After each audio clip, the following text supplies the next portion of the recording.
Here we go. We're on. Ladies and gentlemen, boys and girls, welcome to this special edition of Jackson and Austin as we're coming to you from, where we come to you from at. And in tonight's show, we will be doing the CFB Top 10 Games of the Year as voted on by us, the committee. Now, then take into account, these are our personal opinions. These are the games we thought of as highly more than anything. And so don't take offense by any of these. Hopefully you'll have a good time and enjoy. But I cannot do this show without my good buddy and partner in crime, Jackson Johnson. Jackson, how are you doing? Are you ready to talk some college football and games of the year? I'm doing pretty good. And yes, definitely, absolutely. I'm ready to discuss the top 10 games of the year from the 2023 season in all of college football. It's going to be exciting. Well, Jackson, get us started. And as you notice, as we'll go along, I'm the pink slides, and Jackson, he's got very variations of his. So, but Jackson, introduce our first one. Well, Austin here picked Virginia upsetting the North Carolina Tar Heels in Week 8 on the CW with a 31-27 victory as his top 10 game. Now, what led up to that, Austin? So, it was really close. There was a lot of great games to choose from, and we'll get to the honorable mentions at the end here. But there's a lot of great games, a lot of choosing. But I chose this game for two particular reasons. It's the South's oldest rival, and number two is the underdog won. Because if we all remember, Jackson, North Carolina was unbeaten at this point, and a lot of people had crowned them the second best team in the ACC behind Florida State. And the previous week, Louisville, who had that big, fantastic win over Notre Dame, went to Pittsburgh, and as Jackson's famous saying goes, that's where ranked teams go to die, and that's what happened to us that day. And then North Carolina was appointed second place, and everything was looking up good. The defense was playing well. Drake May was balling. His Heisman hopes were still high, but then Tony Huskett and those Cavaliers this was an incredible game to watch. I don't know why I decided to turn this game on this night. I watched this entire game from start to finish.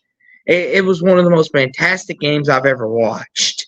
Because every time Carolina scored, Virginia scored. Every time Virginia scored, Carolina scored. Until finally Drake May threw that final interception.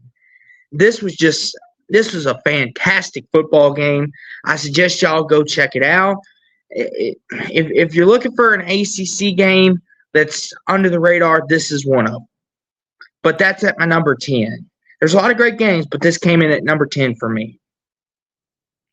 Well, I will say, it's pretty interesting to see the 2023 edition of the South's oldest rivalry.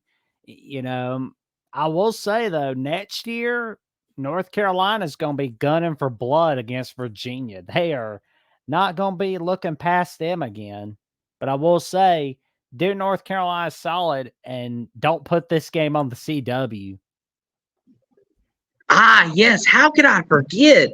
The CW curse lives. And if you don't know out there, obviously if you watch college football religiously, before we get on to Jackson's here, if you watch college football religiously, you understand what we mean by the CW curse. But to enlighten me real fast, if you're just a casual watcher, the CW curse is the CW owns the rights to some ACC football games. It's in their contract where they negotiated. They get so many football games out of the year, basketball, yada, yada, yada. A lot of lawyers, boring stuff. None of that's fun. But the CW curse is when all the underdogs seem to win. Pitt, Virginia, Wake, all those teams were underdogs and they ended up winning, I believe. So that's why we call it the CW curse. Because if you go play on the CW, you might as well forget it right there. But that was my number 10. Well, I will say though, for those that are looking to bet on some college football games next year, make sure you bet on the underdog that's on CW. That is true. But Jackson, they've heard enough about my number 10. Let's get into your number 10. Jackson has at number 10, week 3, Kansas defeating Kansas State 30-27 in a thriller, Oh, a 61-yard field goal as the Tigers season sets off on a ride. But Jackson, what's the story behind putting this one at 10? well, when I was looking at the top 10 games in all of college football, I took into consideration of the games that changed the 2023 season for some people. Now, Missouri, I don't even think was expected to have a big season like they did, let alone go upset the Ohio State Buckeyes in bowl season. Nobody expected that. But here's what led up to it: this wonderful, fantastic finish by the Missouri Tigers against Kansas State, the defending Big 12 champs. And I got to say, that was basically the whole turning point of the whole season for Missouri. I mean, what an amazing game winner. I mean, the tail end of that game, uh, that was wow. I was just impressed. I mean, you see 82 here made a big kick for it was like 59 yards, 61 yards, but it was just it was just a huge game winner. And it was in rainy weather, no less. You think Adam Vinatieri kicked it, but I'll never forget it right there. I mean, Brady Cook, we saw him balling out. Cody Schrader and Luther Burden, not Jordan, Luther Burden the third. I don't know what's up with me today. Luther Burden the third had a big game that day. It was just a huge, fantastic finish for the Cats. And I will say though, week 3 was a boring week for some people. But I always tell people when there's a boring week in all college football, be prepared for some upsets to happen. And that week, Missouri upset the Kansas State Wildcats. Yeah, and I just got a quick note. This is the game that set not only Missouri's season off, but also saved Eli Drinkwitz in his career because he was on some hot seat discussions before this. And Jackson, I'm going to enlighten our audience here, but me and you picked Missouri to go 2-10. I believe 4-8. It was either 4-8 or 2-10. Either way, Mine three was and 3 nine. and With I me and talked you Jackson, into it. me and Jackson predicted him to go 3-9. Boy, oh boy, the next year when we do these predictions, we'll think long and hard before we make any rash decisions like that. Well, Again, Harrison Mavis with that 61-yarder made us think, that's for sure. I was like, oh, the Missouri Tigers, a big apology. but Jackson, on to number 9. Oh, man. The Houston, West Virginia matchup from week 7 on Thursday night. And, there was a lot of talk at that time. Dana Holgerson was still in that hot seat, and Neil Brown was just getting off it seemed. But then, boom, the Hail Mary pass from Houston, and it's a game winner. And we see Dana Holgerson buying himself some time. He got that big win over West Virginia. That was just awesome. I mean, tell us the backstory on how you put this game at 9. So Jackson, this was one of those. Just for the ending alone, I mean, West Virginia converts a 4th and 10, and they're celebrating, high-fiving. Neil Brown is on his way to getting another big-time win. Maybe West Virginia is a dark horse in the Big 12. And then the Hail Mary. Donovan Smith, the Hail Mary, the Cougars win it. It was madness that night, and it arguably saved Dana Holgerson just a little bit longer before he met his demise. But this was a great game. It was on Fox Sports 1 on a Thursday night. You know, go check it out if you can. This was an awesome game. And I think it'll be one that'll be remembered in Big 12 history as the night that the Cougars saved Danger Holgerson. But that's why I put it at number 9. It was just a great way to end a football game. Couldn't ask for a better ending.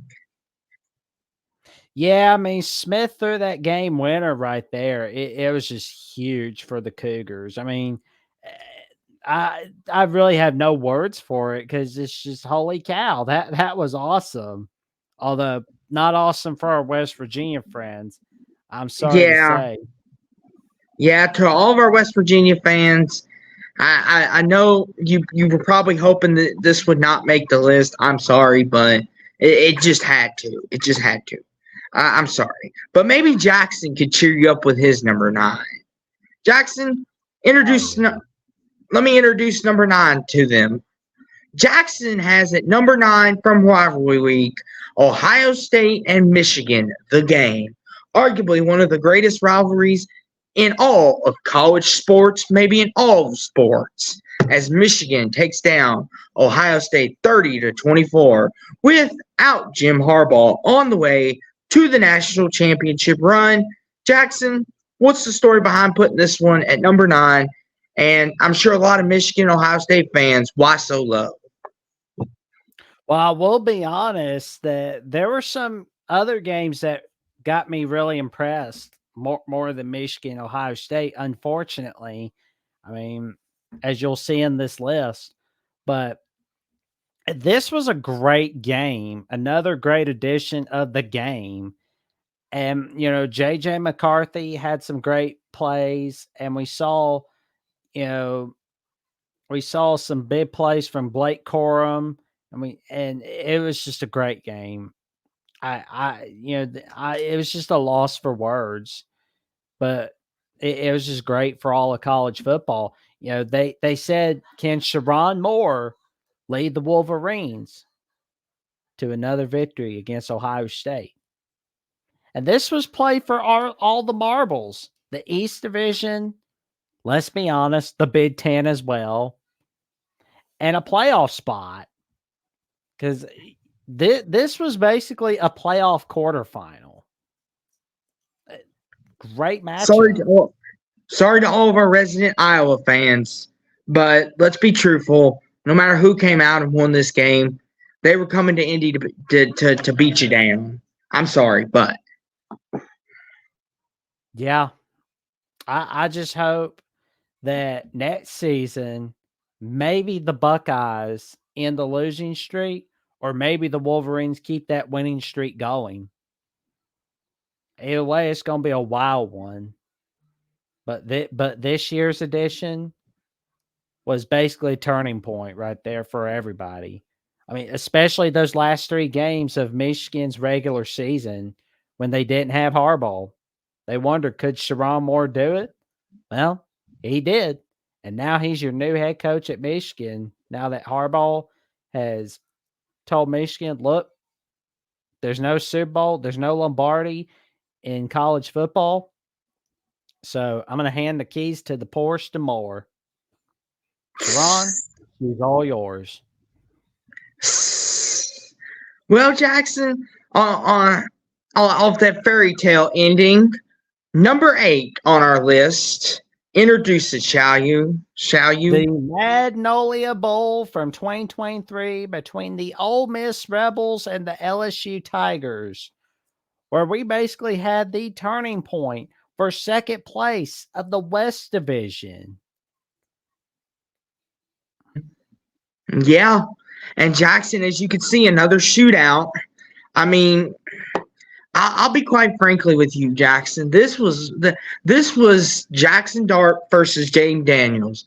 Whoever got the ball last was going to win this game, and it just so happened that Jackson Dart threw the biggest touchdown pass of the game, and it led to the Ole Miss Rebels getting this W. And Jackson, it not only proved that Ole Miss was legit, it proved that Jackson Dart might be a Heisman contender, and he might be the guy, the best quarterback in the SEC. This game here just had star power written all over it.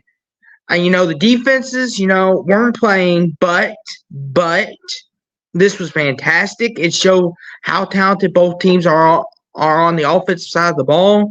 It was a great win by Ole Miss, and that's why I put it at 8. Nothing else to be said about it. It Well, was and just there go ahead. and there's a combined total yards of 1,343 total yards on offense, 706 total yards on offense from Ole Miss, and 637 total yards on offense for the LSU Tigers. This was a great game, and it basically changed the whole dynamic for who's going to be in second place for 2023. Yeah, it did. It changed the dynamic big time, and that's why it's one of the most impactful games of the year. And it set Ole Miss off on the right foot. But at number 8, Jackson, you kind of have a bit of a, not a surprise, but I'm surprised it's so low because the importance of this game, come to find out, it was Nick Saban's last ever SEC championship victory. And Coach Saban rode off into the sunset.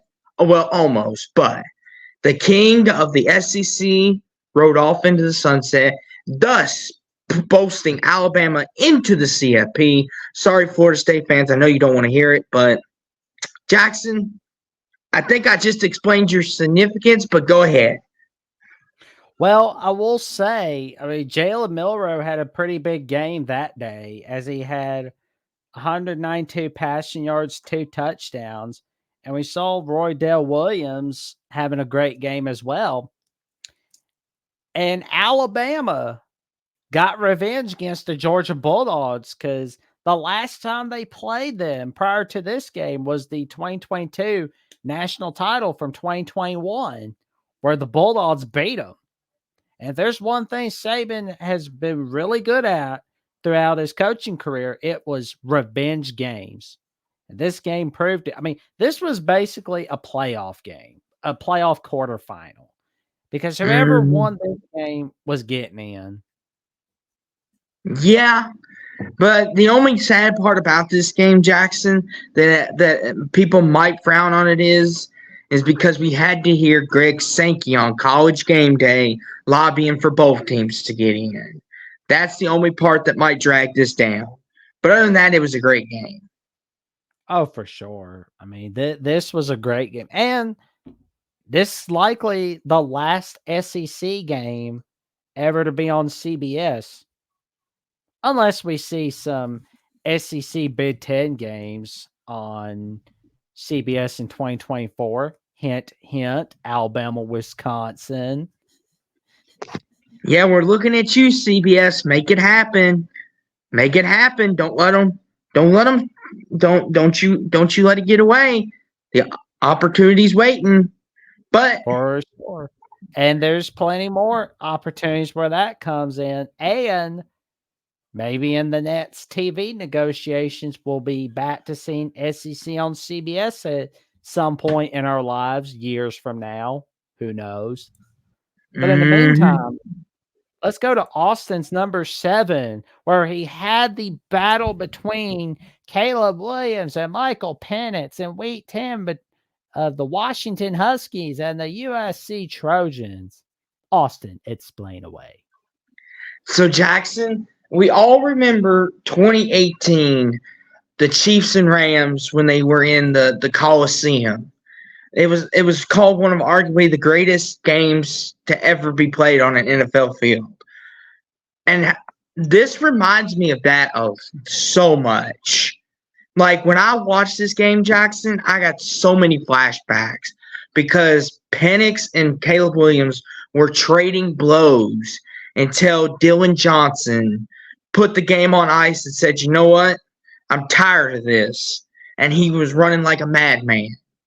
Like Jackson, this will forever be a game that I look on and this is a game that the score is 10 points, but if you watch this game, you will know this game was there for the taking for USC. I mean, this was a fantastic game, and it had two great quarterbacks, some great wide receiver play, running back play from Washington, Dylan Johnson. Fantastic. I suggest you go check it out. And, and plus, this was the last edition of the Washington USC in Pac 12 play. Now, let that sink in. Washington USC will not be playing again under the Pac 12 banner, but we could see a little Big Ten action. But I put it at number 7 because there's a couple games I think ahead of it that I got to give a little more credit to. Well, we'll go onward to number 7. Number 7, Jackson has from week 2, Texas beats Alabama 34-24, and thus begins the argument, is Texas truly back? Well, Jackson, is that why you put it here? Because this was the game that Texas was back? Explain away. Honestly, I felt like that this was a great game. It was great enough to be higher than Michigan, Ohio State, and the SEC title game, because this was the game that changed the trajectory of the playoff field for 2023. This was going to be a turning point for whoever gets in. And we saw that Quinn Ewers had a great game against Alabama, as he had 349 passing yards and 3 touchdowns. And, the key to beating an Alabama team with Nick Saban is to have some great quarterback play. And the Texas Longhorns proved it. And, it was the first time since 2007 that a non-conference team has come to Tuscaloosa and beat Alabama. I mean, that's big in of itself. Nobody comes into Tuscaloosa and beats Alabama, let alone as a non-conference team. Do you know how big that is? Oh my God, that's big. Yeah, it rarely ever happens. Rarely. And I will say, Jackson, me personally, this game here showed that Alabama was more weaker than they had been, but it also showed the strength of Texas. So I'm okay with you putting it at number 7 if that's where you feel it belongs. Me personally, it wasn't for me. Well, there's a certain Texas game that you and I both agree on that's in our top 5, but we'll get to that after we get to number 6 on our list. But yeah, it was the first time a power school has come into Alabama's backyard and beaten them since 2003. That's another stat right there. That was in the dark days of Alabama football. Yeah, that's something that Texas will be able to hold. And, before we move on, I know when we get to the top 10, Jackson, I know you were hoping for that rematch, but Washington and Michigan had to foil it. But we'll get to that soon enough. Yeah. On to number 6. For sure. Let's go. And you had Washington, Oregon, the first edition from 2023, as number 6. Why not? Why didn't you have it higher exactly? I am so curious. Well, because we'll get to it when we get up to the top 3 here. But there's a couple games on there that have a little special meaning to me. Especially, you'll see at number 2 that have a little more special meaning. And I think there was more impactful games yet to come. I'm not saying this game wasn't impactful. I'm not saying it whatsoever. I don't want anybody to take that out of context. I'm not saying that whatsoever. This game meant a lot to the Pac-12. But I think there was you'll see as we go along on my side of the list, I had more games that I thought were more impactful to college football. This was a great game, but the only thing that I think could have hindered this, in my opinion, is the fact that Oregon made those bonehead decisions and went forward on fourth down a couple different times when they should have just taken the points. I get it, you're trying to win the game, but take the points and go up three and go up six. You're playing Michael Penix on the other side. Don't give him hope that he could come down and tie it, especially if he's only down a field goal. Don't let that happen. But it was Michael Penix to Roma Dunze in the back of the end zone for the touchdown that led to the Huskies' victory, thus catapulting them to greater heights. But that's why I have them at number 6. It's a great game, though. I enjoyed it. Oh, I will say though, it's gonna be fun seeing this on rivalry week next year for 2024. That's gonna be amazing right there. Mm-hmm. Jackson, let's see what you have at number 6, shall we? Well, it At feels like the number last edition of sorts. The last at, edition of the Bedlam at number 6. so Jackson has picked the last edition of the Bedlam at number 6 as Oklahoma State defeats Oklahoma 27-24, thus getting the last laugh and thus owning permanent bragging rights until further notice, unless Oklahoma or Oklahoma State decide to run it back. But Jackson, was this just a nostalgia pick, possibly on your part, and maybe a sad one at that? No, this was a great one because I mean this was a great game from Ollie Gordon and the Oklahoma State Cowboys, as he had 33 carries, 138 rushing yards, and 2 touchdowns. I mean, this game was just a great one. I mean, Dylan Gabriel made some good plays here and there, but it wasn't enough to get Oklahoma out of a loss. I mean, they were coming off that big loss against the Kansas Jayhawks, and in a way, this permanently hurt the national title contention for the Sooners. And any shot they had, gone. And like you said, the Cowboys have permanent bragging rights over Oklahoma until the next matchup occurs, which will probably be in the playoffs, I want to say. I hope it happens this soon. Yeah. And now bear witness, everyone. Me and Jackson have dueling number 5s. So Jackson, you can reveal what our number 5s are. We'll do this one together because we Oh, both here we thought alike on this one. Spoiler alert. Well, it's a rivalry that's definitely on there permanently. And I'm That glad it Oklahoma. is.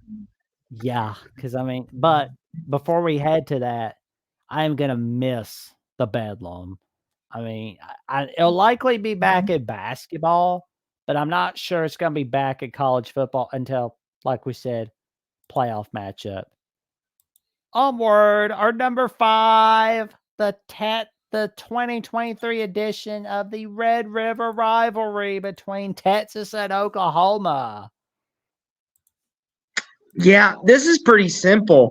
I mean, me and Jackson, I'll let him explain why he put his where he did, but I mean, this is when you talk about rivalries, this is in the conversation with Michigan, Ohio State, Bama, Auburn. This is in the same conversation. And what an ending this was to this game. And I tell you this, Jackson, this is the most fun I've had watching a Red River rivalry in a long time. I was thrilled to death on this one, and especially with Dylan Gabriel and the way he went down the field, it never seemed like he was pressured, and he just went down, hit Nick Anderson for the touchdown. What a great win for the Sooners. Arguably could have been chosen as the best game of the year, but I put it at 5. Same right here. I mean, Dylan Gabriel and the Oklahoma Sooners, and we saw Quinn Ewers and Jonathan Brooks and all these guys like Xavier Worthy making big plays all over the place. And, every time you see the Red River rivalry, you're going to see big plays, including from 2008, 2009, 2007, this year, 2018, 2020, 2021. I could go on and on and on about the history of the Red River rivalry. And let me tell you, folks, one of the best plays of the game was that game-winning touchdown by Gabriel. When he threw the Nick Anderson, that was a huge game winner right there. Yeah, it was. It was such a big moment, and it set Oklahoma off on the right foot. But now, on to number 4. Introduce it, Jackson. You have the 2023 edition of the Ohio State Notre Dame matchup from NBC.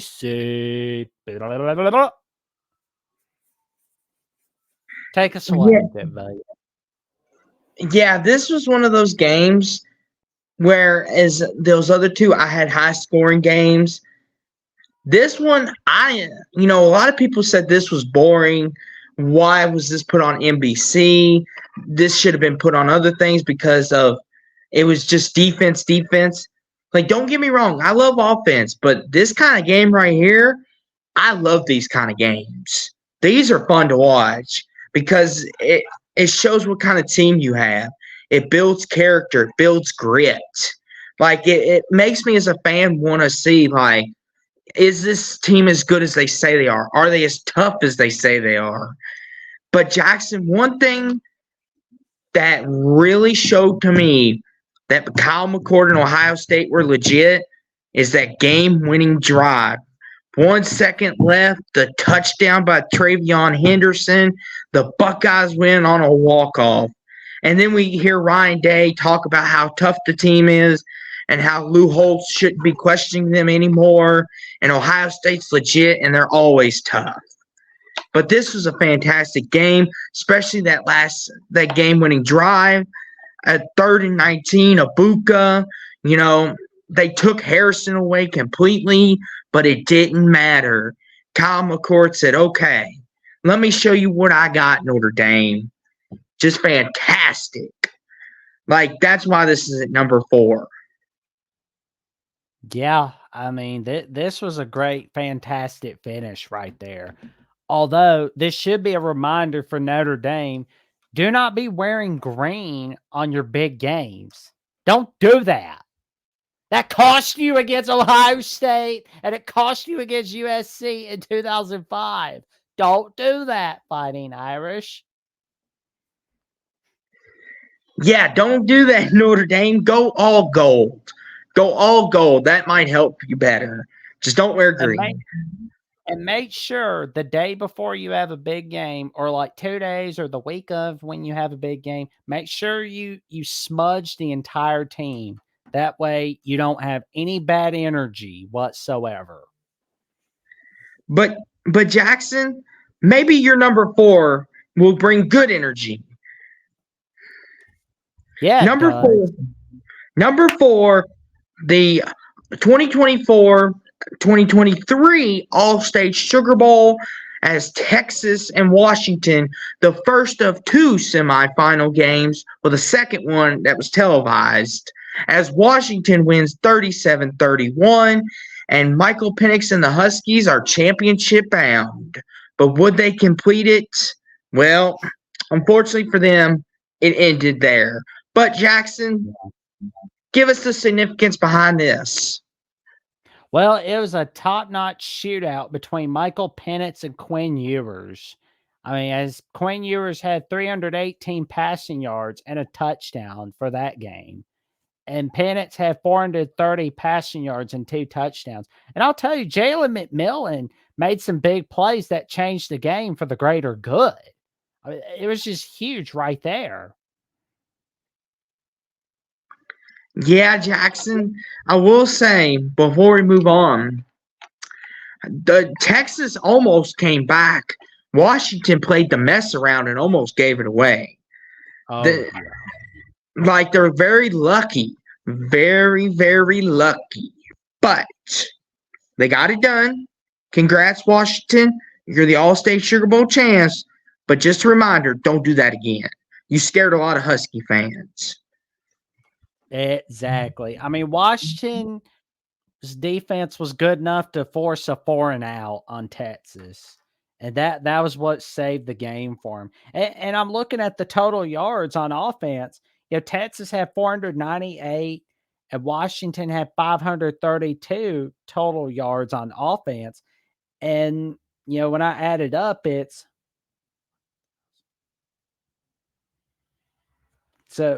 basically 1,030 total yards on offense combined.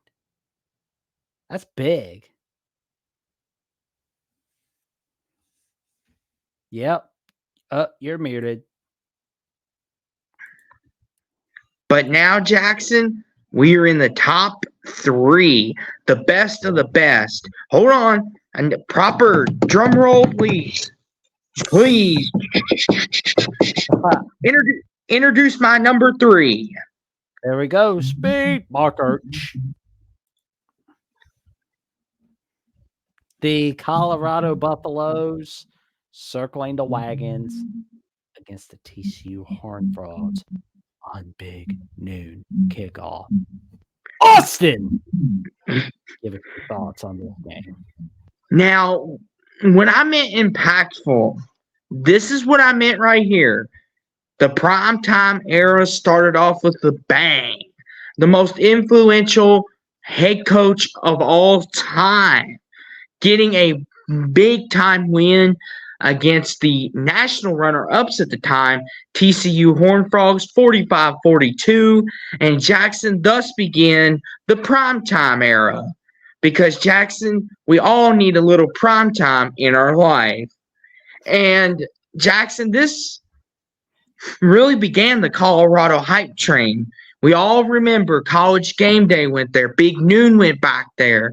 Even 60 Minutes had to pay a visit.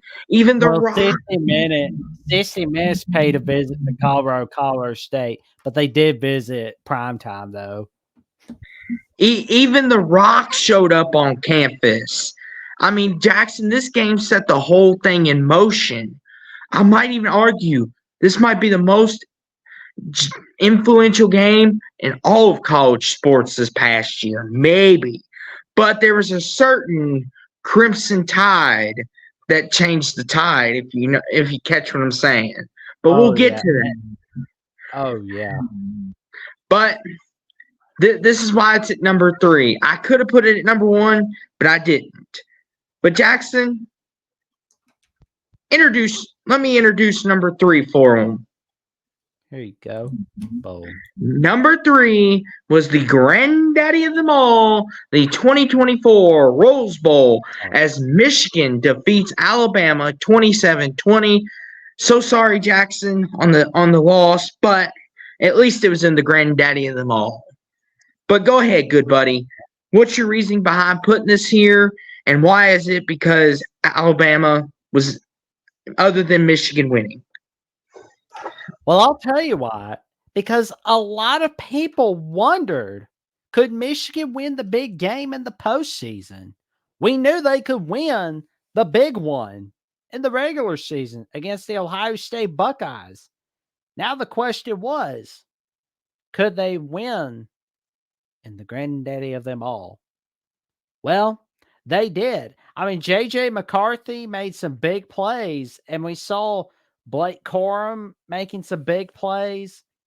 And, oh, man, it's at the top of my head, but it was that 4th and 2 play.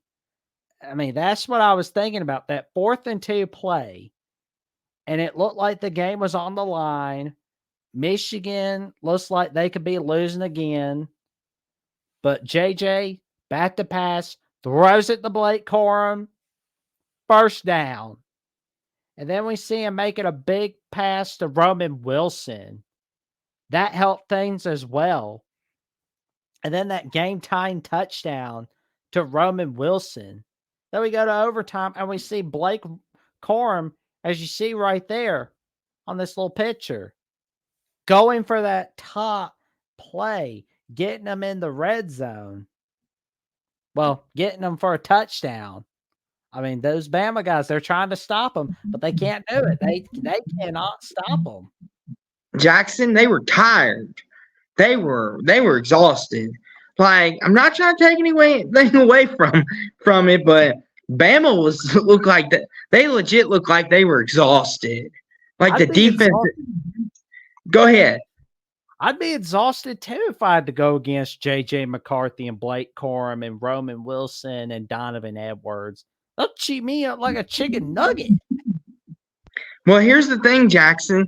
The funny thing is Blake Corum. He's like Derrick Henry. He beats you down. Like, you notice that. He just beats you down, and then finally he's like, okay, now I'm going to break off a 65-yard run on you. And it's just off to the races from there. Yeah. I mean, this was a huge win. And I'll be honest, when I saw them beating Alabama, I thought to myself, Michigan's going to win it all. I think they're going to pull this off. Because unfortunately, Washington doesn't have a defense, but Michigan has a top-notch defense. So it was a dream come true for Michigan. They're sure.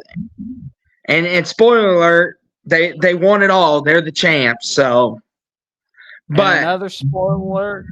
This is Harbaugh's only national title in all of college football. Now he's off chasing that Super Bowl in LA. Let's give a big introduction to your number 2, Austin. You had this game, week 12, 11 a.m. on ABC, the Louisville Cardinals and the Miami Hurricanes at number 2. What was that exactly? So, Jackson, this was another one that I have to explain from earlier. What I meant by significance, and this was one of these games that I put here simply because of not only it was a great game to watch, gave me a heart attack while I was at it, but I think I lost a lot of hair that day from stressing out so much.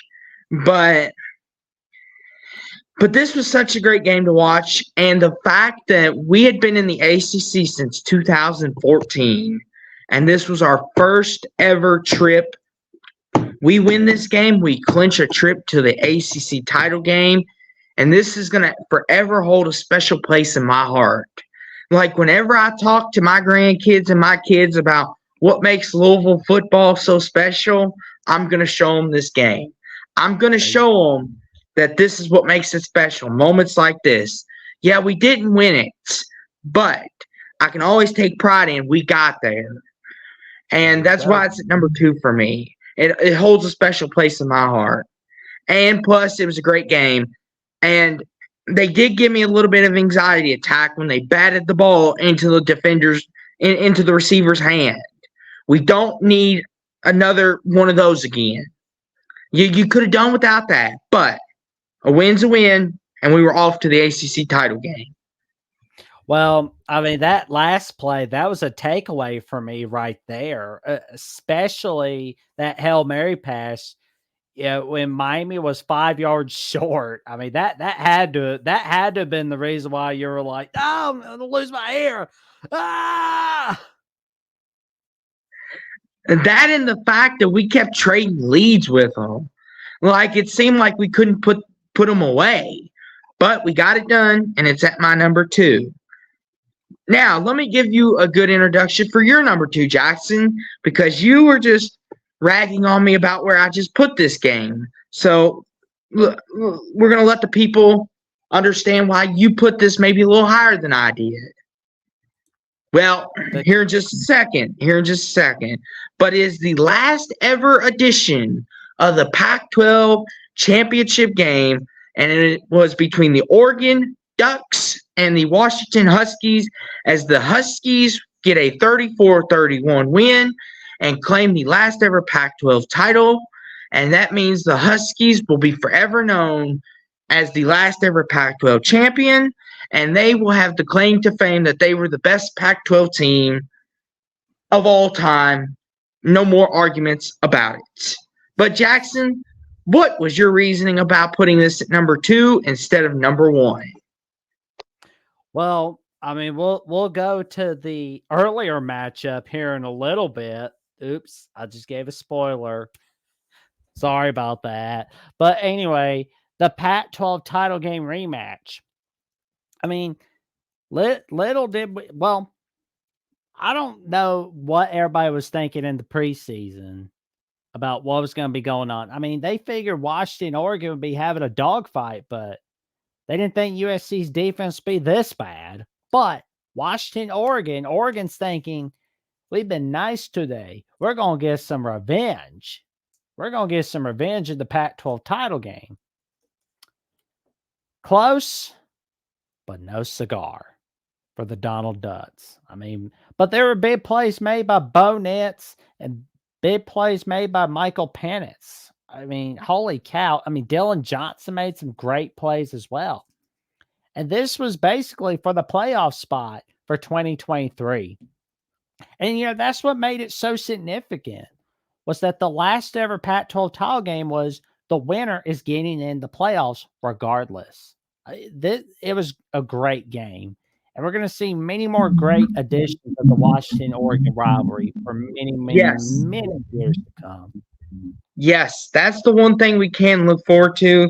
You know, we can be sad about the Pac-12 going away, but Oregon, Washington, that will still be a thing, which is good. It's good for college football. But I will have to say, though, Jackson, if you've seen the look at some of those coaches and players' eyes when they held that Pac-12 title trophy up, they kind of had that look of like this is the last. We're the last ever champions. Like we won the final one. That means it's always ours. Like that's got to be pretty cool feeling that. Like they now have that. Nobody can ever take that away from them. Like that's a crowning achievement. Yeah. I mean, that was just big in of itself. But I will say, though, Jackson, now we're on to number 1 for both of us. Oh, and before you introduce it, Jackson, I know you're going to love my number 1, especially after you give this great introduction. But I will just say, Jackson, move over, Kick Six. You've got a new runner-up now. It's called Bond. Isaiah Bond. Go ahead, Jackson. There we go. We got the last ever Iron Bowl that's aired on CBS. But the Iron Bowl's moving to a new home, which is ABC. But luckily, Brad Nessler, Gary Danielson, and even Kirk Herbstreit, while he was waiting for a game, he was getting excited over this one. The 2023 Alabama-Auburn rivalry in the Iron Bowl at Jordan-Hare. 4th and 26.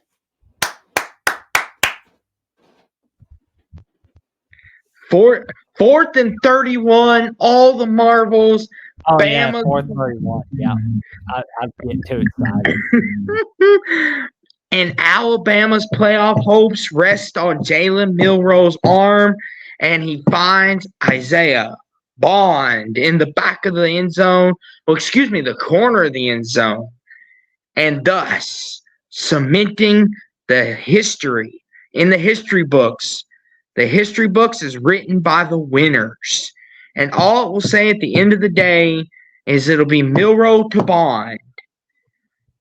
And Alabama wins this edition of the Iron Bowl. And they will also have the bragging rights of winning the last ever Iron Bowl edition on CBS.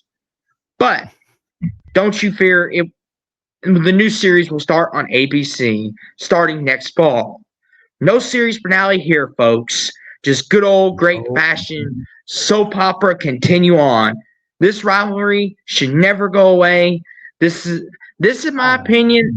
I may get in trouble for saying this, but this is the greatest rivalry in college football. even better than Michigan, Ohio State, in my opinion. I'm sorry, Ohio State, Michigan fans. I said what I said. I mean, you've got the kick six, punt, Bama, punt. Now you've got 4th and 31, Isaiah Bond. I mean, this right here, Jackson, is the epitome of what it's all about.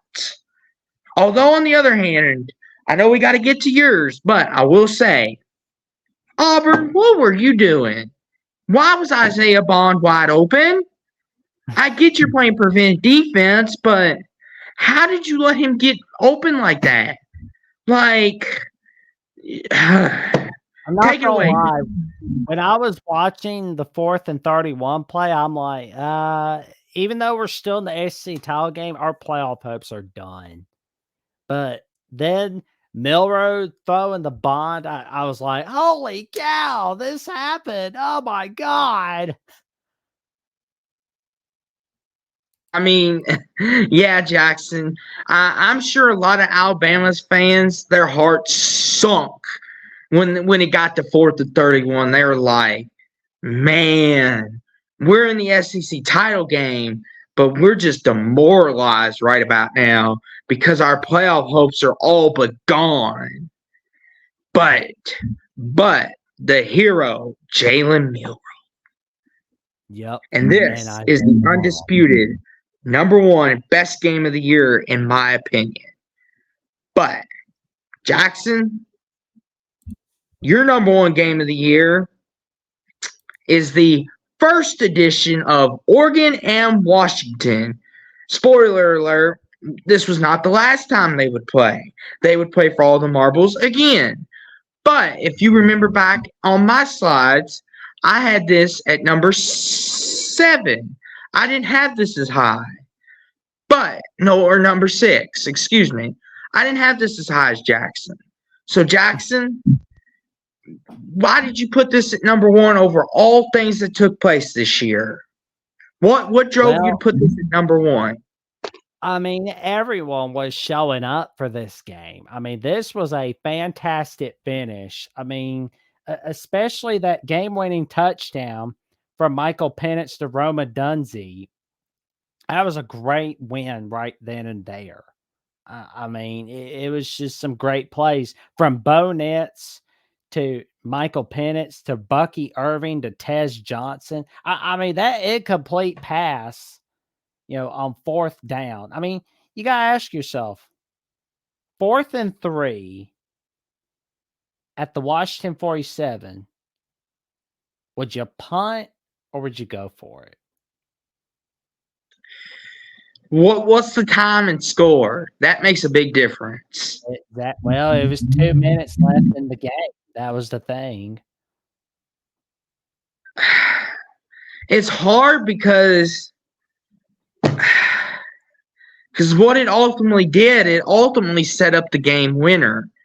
Jackson, I would have punted the ball and said, listen, defense, this is on you.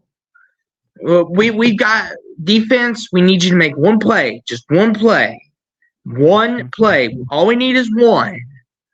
Not like that. That's all you got to tell them. We just need one. I would have punted, but everybody thinks different. What would you have done, Jackson? Are you a punting or you going to go for the kill shot? Well, I mean, there's a time and place for everything. But in the biggest game of the year, I'm going for the kill shot on 4th down. I'm a rambling, gambling man. What can I say? No. I completely understand. I get that side of it because if you don't think you have the defense, I get that. But for me, I'm like, punt it. Like, let's see what the defense can do. Now, even though, like we just demonstrated with my number 1, it's not always good to leave it to your defense either. But especially before the 31, the chances of that getting completed again are very slim. But in this game here, I understand why you do that if you think your defense cannot stop Penix one more time. If you run it and you get them at going length of the field and you don't think you could stop them one more time or at least hold them to a field goal, I understand why you go for the kill shot. I get that. Oh yeah. I mean, that's what you gotta do. You gotta go for it. So Yeah, I agree. But that was our top 10 list. I mean, I think overall we did pretty good, Jackson. I mean, we didn't really pick any outrageous games that were like, you picked UTEP at Tennessee? How dare you? we're, yeah, we're not worried about UTEP Tennessee, although Tennessee may though. I will say though, Jackson, before we go, our honorable mentions before we go, I have five. Some of my honorable mentions were Clemson, Kentucky from the Tax-Slayer Gator Bowl, Oregon, Washington, the Pac-12 title rematch, Oklahoma, Kansas, Oklahoma State, BYU, and then my last one that I try to keep it at five. My last one was, unfortunately, this hurts me. Not hurts me, but Clemson, Florida State, and then Ohio State, Michigan. Jackson, what are some of your honorable mentions? Well, Clemson Duke was an honorable mention for me. Oklahoma Kansas was another great honorable mention for me. Oklahoma State Kansas State. West Virginia Houston. Hey, what can I say? I'm a huge simp for the Big 12. But man, there's another one. There's plenty of them. I mean, oh man, that last Boise State, Colorado State, one of the biggest comebacks for Colorado State. I mean, a 21-point comeback with 4 minutes left in the game. You just don't see that. You don't see that. I mean, it was just mighty impressive right there.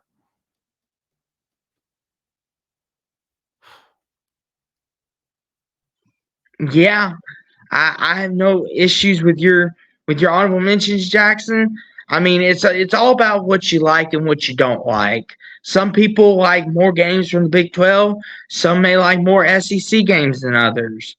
But this was our list, and like I said at the beginning, take no offense. It's what we personally love and like, and we all have different tastes. Some people like the ACC, some don't.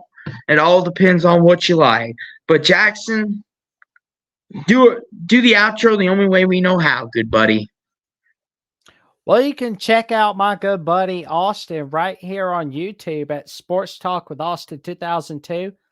Let's get him to 100 subs. Let's get him to 200, 300, 400, and so on and so forth. And you can also find him at Austin W1980 2639 right here on Twitter, or Twits, as our good buddy John D'Animo calls it. You can also find me on YouTube at Jackson Johnson 979, where I'm 201 subs away from the magic number 500. And you can also find me on Twitter at Jackson09960335, and on Instagram and Threads at Jackson Johnson 543908, where I just run my mouth about the latest in college football, the NFL, college basketball, NBA, and all other sorts of stuff, where I just run my mouth about. But Austin, you got some great stuff heading your way. What's going on there on your lane? So I got a lot of great things coming. A lot of videos could be put out coming up. I'm going to be starting my season in reviews, talking about, I plan on doing Florida, Michigan, try to get all the teams I can, try to cover everybody, talk about everybody, talk about all my teams. And, by the time you all see this, hopefully the everything goes well. I will be having Locked On Gators Brandon Olson on to do the season in review about the Florida Gators tomorrow night, which is Thursday. And you could catch it on www.youtube/Sports Talk with Austin 2002. I'm on the road to 100 subs. So check me out. Please make sure you leave a like, comment, subscribe to both of our channels. Jackson, you got anything lined up for your great guest coming up, or are you just chilling right now? Well, right now I'm just kind of chilling out, but you never know. Got some big stuff in the works. Pretty soon I'll probably have some episodes that are too crazy even for YouTube. And with that being said, this is yours truly, Jackson Johnson, and And my good Austin buddy. Williams? Yep, Austin, take us away, man. Well, as the old saying goes, stay safe, stay warm. It's cold outside, or it may be hot outside, depending on our West Coast friends. But in the meantime, in between time, y'all stay safe. Y'all, y'all have a wonderful time out there. Enjoy your time. And let's get Jackson to 500 subs. Let's get me to 100. And let's grow together, everybody. Until next time, we'll see you then. Go Cards, everybody.